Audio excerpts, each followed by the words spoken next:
Hello everyone, in today's tutorial I'm going to showcase you how to connect your Apple, Magic or any type of Bluetooth keyboard with your Onyx Boox Note Air tablet.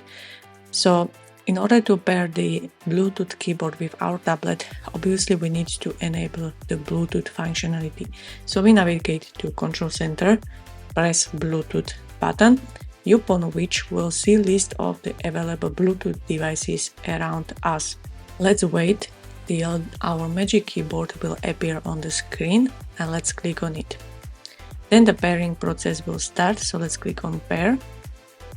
And upon successful connection between the keyboard and the tablet over the Bluetooth technology, we can start using our keyboard for typing activities in any type of application that we are using on our tablet.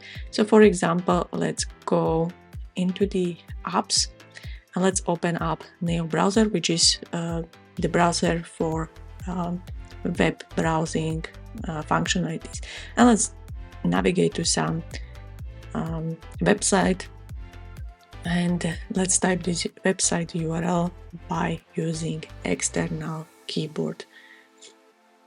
So you see, everything works smoothly like a charm. So this concludes our video demonstration, and see you in the next one.